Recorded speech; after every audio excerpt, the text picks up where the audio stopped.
నమస్కారం గురుగారు. నమో నమః. శ్రీ గురుదేవ దత్త.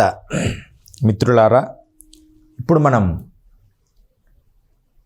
చాలామంది దశమహావిద్యలు సాధన చేస్తాం అని అంటుంటారు. ఊరికనే వస్తూ ఉంటారు, గురుదేవా మాకు మంత్రం చెప్పండి, మాకు దశమహావిద్యలు మంత్ర సాధన చేయండి అని. వాళ్ళు అడగగానే గురువులు చాలామంది నీకే మంత్రం కావాలి, నీకే మంత్రం కావాలి అని ఇస్తుంటారు. అంటే కొంతవరకు అదే ఒక్కొక్కరి అభిప్రాయం ఒక్కొక్కటి. వాస్తవానికి ఏదో పప్పులు బెల్లం అంగట్లో కొనుక్కున్నట్టుగా నీకే మంత్రం కావాలి, ఇది అమ్మవారు ఈగుడు అలా ఇవ్వకూడదు. అయితే కొంతమంది అభిప్రాయం ఏంటంటే, సరే వాడు ఏమీ లేనివాడు ఏదో ఒక మంత్రం మొదలు పెడితే ముందుకు ఉద్ధరింపబడతాడు కదా, ఏదో ఒక మంత్రము ఖాళీగా ఉండకుండా ఏదో ఒక మంత్రం చేస్తే వాడికి మంచి జరుగుతుంది కదా అనే భావన కూడా ఉంది. సరే ఏది ఏమైనప్పటికీ కూడా వారికి తగినట్టుగా మంత్రం ఇవ్వాలనేది ఒక భావన.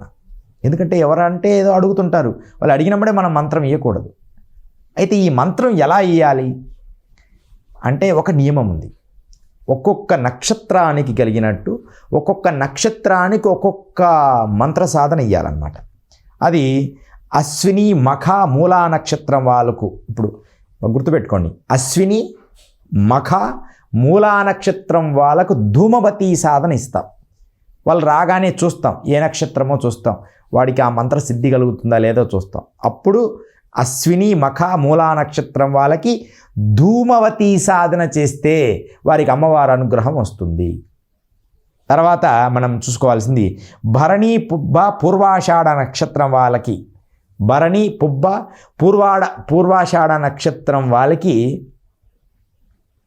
కమలాత్మిక అంటే లక్ష్మి, ధనానికి ఇబ్బంది లేకుండా మనకు కలుగుతుంది. అయితే మీరు ముందు చెప్పాను కదా, ధూమవతి గురించి ఒక మాట చెప్పాలి. ధూమవతి సాధన ఎవరైనా చేస్తూ ఉన్న వాళ్ళు, ఇప్పుడు ఎవరైనా చేస్తున్న వాళ్ళు ధూమవతి అమ్మా తీసుకో అని అంటుండాలి. ఏమి తీసుకో? అమ్మా జబ్బు తీసుకో, అన్నీ అమ్మా తీసుకో అంటే అవన్నీ నీ కర్మలు తీసేస్తుంది. అమ్మ ఈ అనకూడదు. ధూమవతి ఒక్క విషయంలో మాత్రం మీరు అమ్మ నాకు అది, అమ్మ నాకు ఇది అని మాత్రం మీరు సాధన చేయొద్దు. అమ్మ ఇది తీసుకో, అమ్మ ఇది తీసుకో, అమ్మ ఈ కష్టం తీసుకో అనే పదం వాడుతూ అమ్మకు చెప్పాలి. ఇది చెయ్యి అని అమ్మకు ఆర్డర్ వేయకూడదు. ధూమవతి విషయంలో జాగ్రత్త మిత్రులారా, అదొక్కటి చెప్పాలి. తర్వాత రెండో నక్షత్రాలకు వెళ్తే, మొదటిది అయిపోయింది కదా, అశ్విని మఖ మూలా నక్షత్రం వాళ్ళకి ధూమవతి. రెండో విషయంలో భరణి పుబ్బ పూర్వాషాఢ నక్షత్రం వాళ్ళకి కమలాత్మిక. ఈ కమలాత్మిక మాత్రం హాయిగా అమ్మ లక్ష్మి అనుగ్రహించమ్మా రామ్మ అని ప్రేమగా అనుకోవచ్చు. మీ మంత్రసాధన ఎక్కువ చేసే కొద్దీ కమలాత్మిక మంత్రసాధన లక్ష్మి మీకు ఎంతో సిరి సంపదలో కురుస్తూ ఉంటాయి. ఇది కమలాత్మిక. తర్వాత మూడవది కృత్తిక ఉత్తర పాల్గొని ఉత్తరాషాఢ. కృత్తికా నక్షత్రం ఉత్తర పాల్గొని ఉత్తరాషాఢ నక్షత్రం వాళ్ళకి మాతంగి, అంతే ఉత్తిష్ట మాతంగి లాస్ట్ శ్యామల అని కూడా అంటారు. శ్యామల వికృత రూపము మాతంగి అంటే ఆమె ఎక్కువ వామాచారంలోని ఆవిడనమాట, కొంచెం చంద్రబంధనంగా ఉంటుంది. ఈ మాతంగి సాధన చాలా శక్తివంతమైంది. ఇది ఉత్తిష్ట మాతంగి అంటాం. రేపు మేము త్వరలో చేయబోతున్నాం, ఫిబ్రవరి నెలలో ఉత్తిష్ట మాతంగి తంత్రం.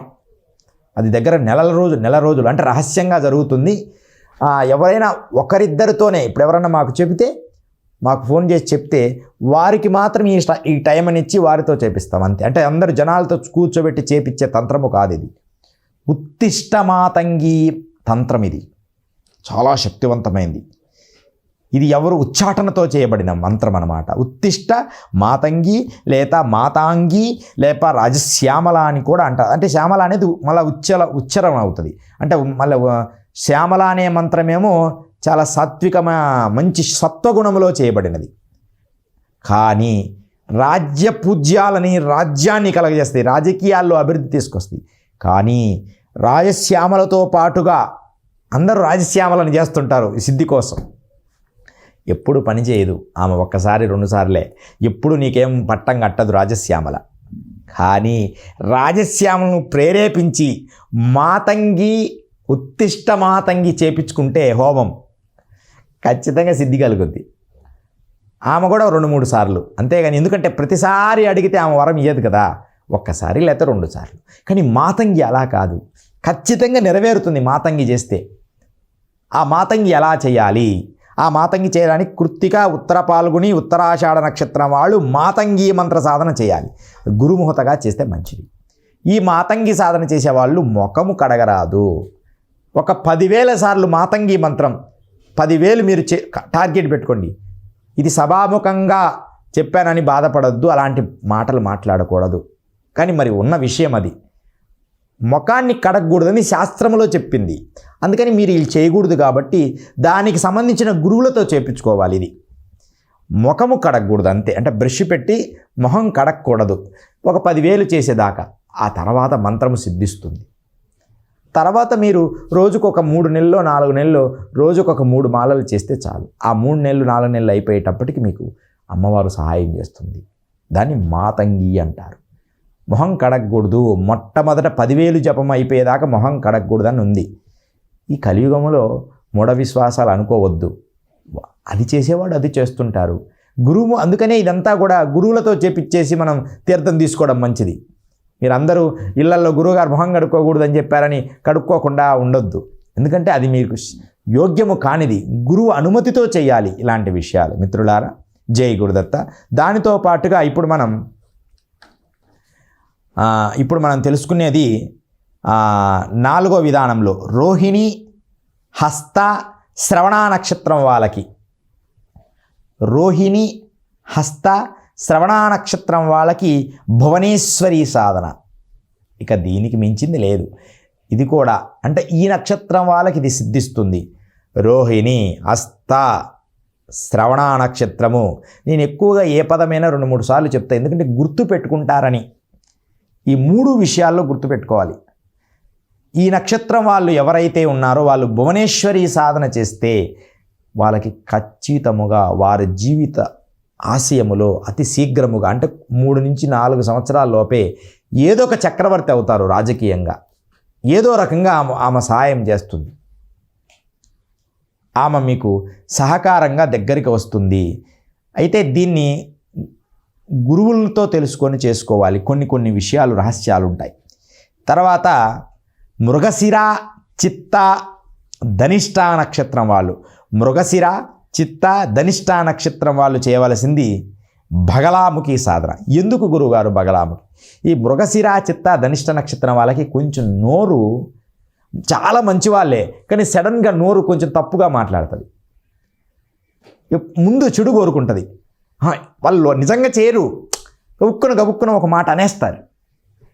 అందుకని వాళ్ళకి బగలాముఖి సాధన చేస్తే శత్రువులు లేకుండా ఉంటారు. ఎందుకంటే వీళ్ళకు శత్రువులు కొంచెం ఎక్కువ శాతం ఇలా ఉండాలని ఏం లేదు. కానీ ఈ నక్షత్రం వాళ్ళకి మృగశిర, చిత్త, ధనిష్ట నక్షత్రం వాళ్ళకి ఎక్కువగా బగలాముఖి స్తంభనా దేవత. అంటే శత్రువులు దాడి చేయకుండా మిమ్మల్ని మీరు అనుకున్న కోరికలు తెలుసుకొని ఈ బగలాముఖి ఏం చేస్తుందంటే ఎదుటివాడి మనస్సులో ఏముందో కూడా కొన్ని తెలుసుకొని ముందే చెప్పేటట్టు చేస్తుంది. ఎదుటివాడిని స్తంభింపజేసి వాడి జ్ఞానాన్ని స్తంభింపజేస్తుంది. సభా వశీకరణం చేస్తుంది. లక్షల మంది నీ వశమైపోతారు అది సాధన చేస్తే. ఆ సాధనా ఫలితాలు అలా ఉంటాయి నక్షత్ర రూపేణ. తర్వాత ఆరుద్ర, స్వాతి, శతభిష. ఆరుద్ర, స్వాతి, శతభిష నక్షత్రం వాళ్ళకి చిన్నమస్తా సాధన చేయాలి. చిన్నమస్తా సాధన అంటే శిరస్సు ఉండదు, ఇలా ఉంటుంది. ఆమె శిరస్సు నుంచి రక్తం పడుతూ ఉంటుంది. ఒక అమ్మవారు, దశమహావిద్యల్లో ఒక అమ్మవారు అన్న. చాలా చక్కగా చెప్పారు గురుగారు, ధన్యవాదాలు.